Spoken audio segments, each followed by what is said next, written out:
By the way, if some of you having kind of seen and experienced baptism wonder if it's something for you, this happens fairly often that people will say, what are we looking at? Oh, they told me that was going to be up there. We're doing it. It's weird. You're all looking up there.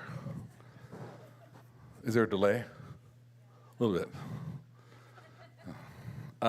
We do that because that's how we had to, in order to fit everything together so people could see it, and online stuff, that's going to be that way right now. And if you like it, look at it. If you don't like it, don't look at it, kind of thing. But whenever we do baptism, there's people who say, I wish I would have done that. Let me know. We'll do it next week. I don't care. We can get that tank filled up as often as we want, because we'll drain it and water the lawn now. So, but if God has prompted you, or that's a stance you want to make or take, we'd love to be part of that. So keep that in mind. So we had a little trip, and there's something we didn't admit to anyone, it wasn't the reason we did this. We really wanted to do it because we wanted to restructure and reaffirm our partnership. 3 years ago or so, a group of about 23, 24 of us went over on 2 different trips. Ryan has been there before to Romania, and Scott has been there. You were there twice? Three times, and you were there once? My second time. And I was there before, and Matt had never been before, so that was been fun to get his perspective as a new person. Plus, we treated him like a rookie. He had to carry our bags and all that kind of stuff all the time. But we went there because we wanted to reaffirm and re-establish our partnership with Pastor Zsolt and the folks at the Hungarian Baptist Church of Tomaszi and Baharia, and a couple smaller churches that are aimed at doing a church plant out in a village of Parhida. And those of you who've been around a while, heard about this before, but Parhida is a little village about just a couple kilometers from the border with Hungary. And there's no road to the border from there. So the road ends at Parhida. It's a little village of about 200 people or so, 200-300 people. About a third are Gypsy, or called Roma people. About a third are Hungarian, about a third are Romanian. And they speak primarily Hungarian. Well, I actually speak a couple languages, and Roma people have a dialect, although most of them will be speaking Romanian or Hungarian. There's not a lot of synergy in the town between the 3 groups. There is what they call a Reformed church there, which is more or less Lutheran kind of thing. I think there's some Catholic influence. Not real active. In fact, there's been some hostility from the Reformed church toward the church that is going in there. But the partnership of the 2 or 3 churches in Romania toward Parhida has been blossoming, and we've had the chance to work with them. And some of you know we've funded some Christmas outreaches and sent some money over there to help them buy some gifts and food and so on. They've done these little outreach things, and the community has been so impressed with how it's impacted the children. There's a ton of kids there. That they've actually given a little plot of land, a couple acres I think it is, to the church plant, this congregation in Parhida. And so we've helped fund that. We had a big offering about 2 years ago. Here's the part that we didn't tell anybody. We had no way to get that money across. We thought we could wire the money across. We haven't sent the money yet. The offering you all gave 2 years ago, this $25,000 offering, we haven't sent the money yet. There was an organization with Camp Falcon Rock that Paul and Tanya Gerke worked with that was going to find a way to form. The CIA and the governments over there are very careful about money coming in of that large an amount, because they're worried it might be funding terrorism or funding something nefarious or laundering money, and so they have to make you go through all these hoops. And with the war breaking out in Ukraine with COVID, it was hard, and so we hadn't sent the money. And we kept on being told it'll be like 3 months from now, and so we'd tell our friends that the money's coming in 3 months. And 3 months later, we'd say it's 3 months. Then our denomination got involved. They'll take care of it for us. And they said, well, we'll have it done for you in 3 months. And they had some problems and difficulties with that. They were trying to combine with Canada, a bunch of reasons, but they were trying. But part of the deal when you work with a denomination or another group, they charge you 15%, which is just normal. They kind of an administrative fee. Any funds that go through them, we're kind of using their relationships. And so we're going to be paying 15% on top of that. When we were going to not deduct that from the $25,000. We decided, though, this is taking too long. So we were thinking about a trip. We said, that 15% amounts to about 3 or 4 plane tickets. So we said, we're not going to use you. We're going to spend the money on plane tickets. And we went over there, and we brought the money over in cash. So that's why Scott came, because he's big. Then each one of us had an envelope with like $6,000 or $7,000 in the envelope, and Bryan took care of it. And I don't like to touch money, but we had these envelopes full of $100 bills. It's the only way, and it's legal, as long as you carry individually less than $10,000. So we carried this cash over. So we didn't sleep on the plane, and you're worried about it. And some people like Moneybag Schwartz over. He carries that kind of cash for lunch all the time. But Scott and I, it's a little bit beyond our means kind of thing, but we carried it over. And the fun part was the night we got to Tamashi and the church, we pulled up in front of the church, and it was dark. And it's just a small, that's the next village over. It's about 6 miles away from Parhita, right near the border. But they tend to be low light, not a lot of lights, and all the homes are gated, and all the windows are barred. It's just what they do architecturally. It's fairly safe, but it just looks kind of ominous. And so we come into town with all this money, and we're under the cover of darkness, and Jolt invites us to go 2 houses down. We enter this little backyard. The gate opens up. We walk in the backyard, and Amada's home, and there's dogs barking, and we go in the patio door in the back and go into the kitchen. None of them speak English, and so Jolt is translating a little bit, but it's late. We've been up for a long time. We're jet-lagged. We sit down at the table with these 3 guys from the church, and one of them had just cut his fingers off that day in a construction accident on a saw or something like that, so his hand is wrapped in bloody gauze, and it's going down there. He looked like the last guy who brought the wrong amount of money, is what he looked like.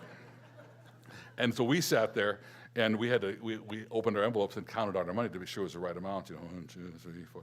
And then we handed it to their treasurer, and he knows what he was doing because he fanned it out. And I don't know exactly how he did it, but he looked like a mobster because he fanned it out. He was like a counting machine, kind of thing. And a big guy too. And oh man, what do we? It was all legitimate. It was wonderful. They loved Jesus, but they just looked like we were in the mob. So that was our first night there. But it was a great trip, and there's more beyond, and we're going to talk about it. Let me ask you this question. Let's describe the trip. Scott, give us a sense of the first couple of days. What did we do besides the mob thing? For me, it was reconnecting with old relationships. Yeah. Being there, knowing the people, connecting with the people. The first couple days was seeing family that you hadn't seen in a long time. Yeah. I was excited to see them. Even though language is a barrier, Hungarian is not an easy language. Yeah.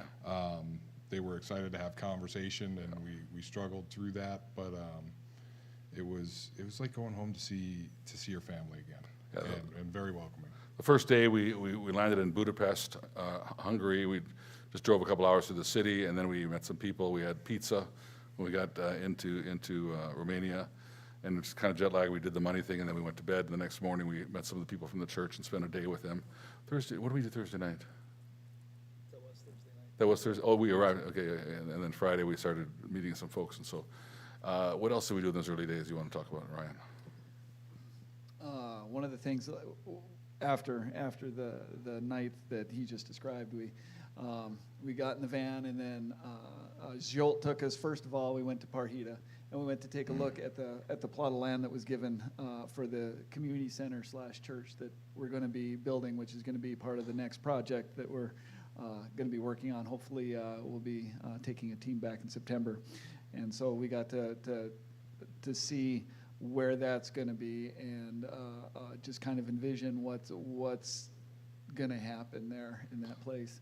And then from there, we went to another village into Baharia, and we got to meet one of Pastor Jolt's protege or colleague, yeah. And just a great guy, Tomish, and He's a different Tomish than who's out at Camp Falcon Rock, for those of you that have heard that name before. But anyway, he just a young guy and 26, something like that, just out of seminary. Very smart, very articulate, knows English really well, and so we got to visit with him really well. And Matt connected with him really well because he also does a youth thing. And as soon as Matt hears youth, he's like, what's going on? And they happen to be having a youth event that night. And Matt's like, can I go to that instead of doing whatever else we were going to do? And so they arranged it so that Matt could go hang out with the youth there, and he had a great time doing that. Well, to interrupt a minute, he didn't just hang out. It's very common among pastors to say, bring us a word, bring us a message. Matt, so throughout the whole trip, he would say, Scott, give your testimony. Pastor Jolt would do that. Ryan, give your testimony. I gave my testimony about being a rodeo cowboy, about being an astronaut. I did that story. I didn't. But they want you to be ready with a story and a message. And so they asked Matt to preach, except he didn't know until he got there. And so we tend to be prepared. We have, and it was really a challenge. But Matt got to be with the students, and about 15, 20 kids or something like that, and they had a real nice time. So sorry to interrupt. No, that's good. And then that evening, while Matt was doing that, we ended up. They have 4 services in the Thomashy Church in a week. They have a Wednesday night service, a Friday night service, and 2 on Sundays. And so we. It's a lot of church. A lot of church, yeah. Oh, and then in between the 2 on Sunday, Jolt goes over to Parhita, and that's when they have their service. So how many sermons do you hear Pastor Bryan give? It was at least 4, right? Not enough. That's a matter of opinion. Yeah. It really is. I thought he was dogging it. Yeah, so while Matt was at the Baharia Church, the 3 of us were at the church in Thomashy and enjoying their Friday night service, participating with them. And it's kind of fun. And I usually play drums here, and they had music going on, and they're more hymn oriented, that kind of stuff. But they have an What does that amazing mean, into that kind worship. of stuff? What's that? You said they're into that kind of stuff. What does that mean? You're struggling for words. This I is really am. fun. I'm always struggling with words. Traditional worship. And so, but they do have a drum set there. They do. And so, near the end of the service, the worship leader was just doing this neat, jazzy, like a postlude. And so I was like, huh. And so I just walked up there and I sat down and started playing with them. And we had a good time jamming. We had a good time jamming. I don't think And you call it jamming in church. I think you also. Well, we were jamming. There was dancing. So I got to do that. I've They got a invited me video. to do that again in the Sunday evening service. And they have a lot of musical talent. So they have a kind of traditional style. But on Sunday evening service, they had a band, kind of a brass band, amazing. In fact, we challenged them to use that band to do a concert in Parhita because it's like it's the tubas and the trumpets, and they sounded great. They're the only band around. And there's a little town square in Parhita or on the church property. They could do a concert, and people would be drawn from a long ways away. Yeah. What else? Why don't you talk about the building, the project that they're building there, the church? So that was interesting. We were going out there and talking with Jolt prior. September. We were talking about a roof that they're hoping to get the roof on. Right. So on our way out, we were talking about let's see where the construction's at, see what's been done, and it's a grass field. They had a horse that was mowing the lawn, and so September is a hard road to hoe to get this church to the point that we put a roof on it. There's a lot of foundation work that needs to be done. As your children get older, you have to stop saying phrases like "hard road to hoe." They don't know what you're talking about, so just. They will. Okay. I'll teach them. They'll know these terms. They're building a 2,000 square foot building. Yeah, right around there. And they have the plans. They have a couple variations of the plans that we were looking at, but nothing's finalized. Yeah, but it will soon be. I think will, it's going to be slab on grade. Everything is block. Everything is brick built, and we'll help with the roof on is the plan and the hope. Right? And the neat part about this is we were always saying church, but they're building a community outreach center that is also a church. Right. Because the Gypsy community, one thing that I found was interesting is they speak Hungarian very well. They can't read it or write it. First trip out, hot meals were something that Gypsy children just don't eat. They don't know what to do with hot meals. It's warm. It's a lot of cured meats and cold vegetables. And so teaching them some life skills of how to cook, how to clean, how to take care of themselves, how to take care of their children, and raise them up in the heart of the Thomashy Church to do this, and then to have a place to do it. That's the neat part of how they're designing this building. Not just with the church, but with classrooms to develop and then send them out further. We did a couple other things. We went to a denominational thing on Saturday. Some of us, you guys stayed in some construction work at the Thomashy Church in their guest house. And so let me just ask you guys to give one highlight for yourselves, something that moved you. While I was there, so we had a barbecue the final night that we were there. Like our final day was like a whirlwind because we went out to Cabin Falcon Rock, which was about 2 hours away. Got to see some of the progression that was going on out there. Then we came back and bought a bunch of groceries for this barbecue that we were going to have out there. And so then we went to Parhita, and look, the church in Tomashy had their grills set up, or their outdoor fires and things that we got to cook the food on. But the Tomashy church really did a nice job of setting that up. On Sunday, when we were with the Parhita church, there was maybe 20, 30 people in the church. A little bit more. Okay. I would say that there was probably over 100 people from the Parhita community that was there at that barbecue, and it was great. And there were all ages, from really little kids and a lot of kids. There were a lot of kids. Again, Matt had a ball. He taught, and again, there's a pretty good language barrier there, but he was able to teach them kickball. You know, they love soccer. And he was like, well, do you know how to play kickball? And talking about running bases and things like that. And so they just had a great time doing that. To give you context for that outreach, sorry to interrupt you, Yep. but we're going to wrap it up real quick. But the context for this is that we wanted to do something in the community that met the community. We wanted to do an outreach thing, and this is a bit foreign to they're much more traditional. They're a little bit, I hate to say anything negative. It's just who they are. It's a different culture. And it's wonderful people, wonderful love for Jesus. But the idea of an outreach would be for them, let's have a sermon and a prayer service and some kind of worship time, and that'll be the outreach in this community. But our challenge, and this stretched them, and we had to push a little bit, but they were willing to give it a try. Let's just go there and meet people who we don't know. Let's learn some names. Let's have some fun and enjoy some food. And there will be an opportunity down the road where we can do the more preaching-oriented kind of a thing. So they agreed to do that, and it was wonderful. And we met at 4 o'clock. We were still on the way, and calls were coming in to Pastor Jolt that there were 25, 30, 40 children already there waiting. And we got there, and we just set up, started a barbecue and just cooked some meat and put it on some bread and, some miche, they call it, which is a kind of a sausage. And it was it wasn't the food, or just the fellowship. And it was really fun to see them. The kids played games, and a lady had her guitar there and had children around her, and she was teaching them songs. And it was really a delight, and they kept on telling me, Pastor Joel kept on saying, this is working, this is good, this is a good idea. They haven't done that kind of thing before, and it really shows the promise of it, so it was very, very exciting.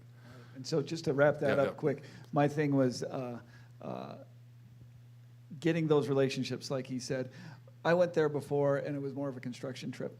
And when I came home, I was ready to be home. Tired. It was a taxing 2 weeks that we were there. It was good, it was great, but it was taxing. This time, I came home and I can't get my mind off the place. I'm thinking about them constantly. I'm thinking about the people that we hung out with. There were people that I had met before, but now I have a relationship with this last time that I went. Yeah. And so it was so much fun to deepen those, and I can't wait to go back. Yeah, thanks, Ryan. I'm going to say the barbecue as well. We didn't know what to expect with that, being that we were pushing for not a service, just let's get together and cook some meat. Right. The amount of people that came out from Tomashy and from Parhita to participate in this, I was shocked at. The first trip out, I think we did a prayer service and a small message in a small room with 10 people. Yeah. And to see the amount of people that came out for this community and the engagement and the work that had been done the past 4 years since we had started this journey with Tomashy was amazing to me. And the kids, seeing the kids again, they remember us, they know who we are, and seeing their growth and their progression in life was amazing. So. And I'll just end with this. One of the things that I really found, the barbecue was amazing. It was a highlight for me as well.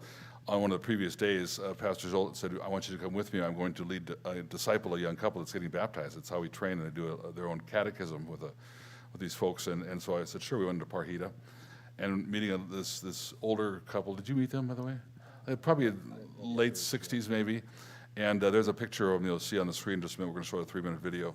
But they're this older couple, and we met in their bedroom, which I thought was kind of odd. We walked in this small little place. It looked like, it turns out I thought the house was bigger. It wasn't. It was just kind of a little barn. and the bedroom was the only room they had. And it was a bed and a tiny old, looks like a workbench in our homes. That was a kitchen with 2 or 3 glasses, 2 or 3 plates, and a few food articles. Their clothing was in a bag on the bed that they obviously straightened up. And there was a little old wood-burning stove in the corner. That's what they cooked on, and 2 chairs. They sat in the bed. Pastor Schultz and I sat there, and that was it. No running water. No, they had electricity, but that was it. And when you came in, you had to duck down, and I hit my head several times. Just kind of when we stood up, it was just very low, and that was all they had. And they were so honored to have us there. And at the end, they bought us a snack, and it was a little loaf.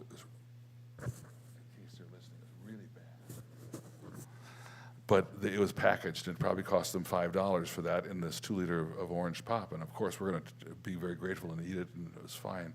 But they didn't take any for themselves. They wanted to be sure there was enough for us. And they're giving in generous spirit. But what I especially liked is I didn't understand the language, what they were saying. And Joel was starting to translate for me, and I said, don't translate. I just want to watch. I don't want to be interrupted by everything. But he led them in a little Bible study, asked them questions, and they had their Bibles open. And these are Roma people who are brand new believers, and they're just learning to read the Bible, and they have their glasses. And at one point, he had her glasses, and she slapped him. Oh, you, and my wife does the same thing with me. It's kind of cute. But they were so sincere, and their eyes were bored in, and they weren't showing off at all. They wasn't artificial at all.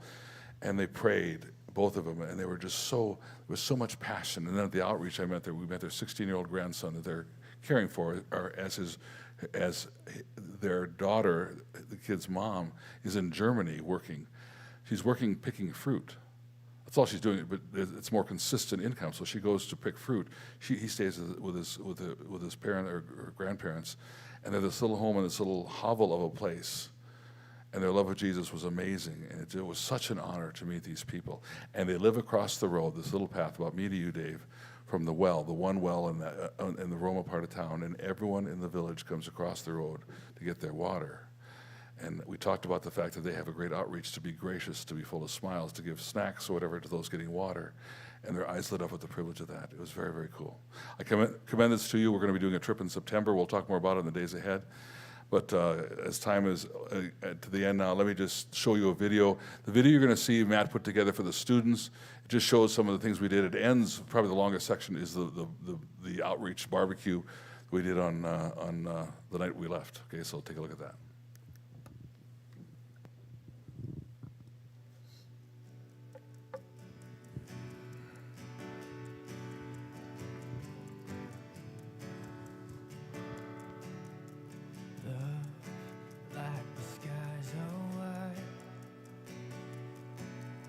Crashing down to bring the world to life. Hope came dancing on an empty grave. Death has lost its room to the King of grace. Be the crowd in the light and sound.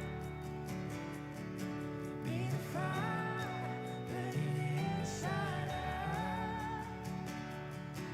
Be the love casting out of fear. Let your name rule the atmosphere.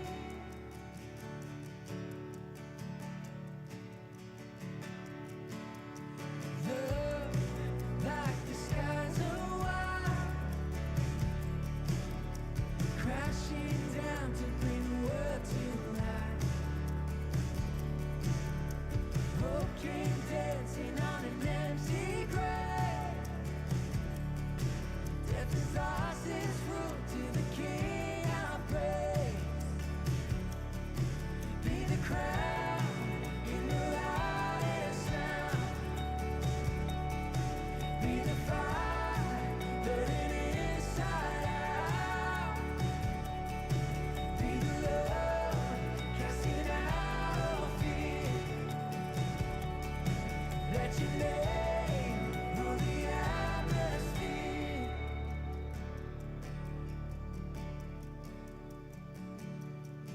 And we owe it all to Jesus. Sin and all that shame deleted. Death and no, it's chased, defeated.